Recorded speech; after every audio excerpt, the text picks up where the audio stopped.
அண்மைச் செய்தி. அடுத்த 48 முதல் 72 மணி நேரத்திற்குள் வங்கக்கடலில் புதிய காற்றழுத்த தாழ்வு மண்டலம் உருவாக வாய்ப்பு இருப்பதாக வானிலை மையம் அறிவித்திருக்கிறது.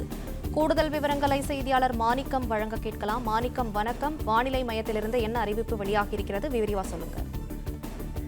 கணினி அடிப்படையிலான அந்த மாதிரிகள் கொடுக்கக்கூடிய தகவல்கள் அடிப்படையில தற்பொழுது வானிலை ஆய்வையும் ஒரு முன்னறிவிப்பு கொடுத்திருக்கிறாங்க.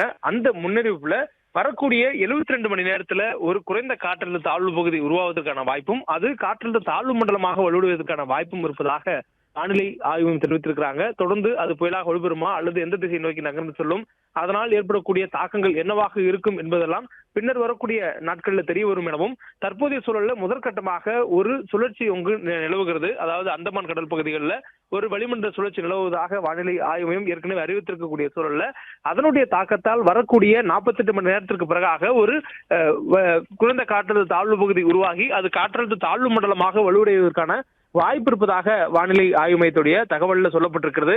இது அனைத்தும் கணினி மாதிரிகளில் கொடுக்கப்பட்டிருக்கூடிய தரவுகள் அடிப்படையிலான முன்னறிவிப்புகள்.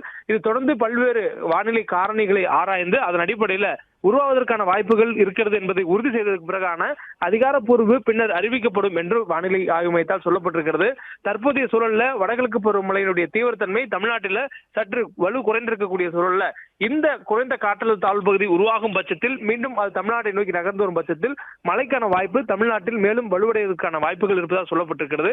இந்த சூழல்ல தொடர்ந்து அதை கண்காணித்து வருவதாகவும், வங்கக்கடல்ல ஒரு குறைந்த காற்றழுத்த தாழ்வு பகுதி உருவாவதற்கான காரணிகளான ராஸ்பிவேஸ் அதே போன்று எம்ஜேஓ உள்ளிட்ட காரணிகள் சற்று வலுவாக இருப்பதனால் இந்த குறைந்த காற்றழுத்த தாழ்வு பகுதி அடுத்த 48 மணி நேரத்திலிருந்து 72 மணி நேரத்துக்குள்ளாக உருவாகி வலுவடைவதற்கான வாய்ப்பு இருப்பதாகவும், அது காற்றழுத்த தாழ்வு மண்டலம் என்ற நிலை வரையிலும் எட்டுவதற்கான சாத்தியக்கூறுகள் இருப்பதாகவும் தற்போதைய முன்னறிவிப்புல தெரிவிக்கப்பட்டிருக்கிறது.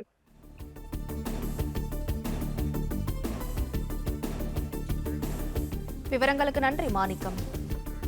பிளே ஸ்டோர் மற்றும் ஆப் ஸ்டோரில் இருந்து பாலிமர் செயலியை QR கோடு மூலம் பதிவிறக்கம் செய்யுங்கள். செய்திகளை உடனுக்குடன் பெறுங்கள்.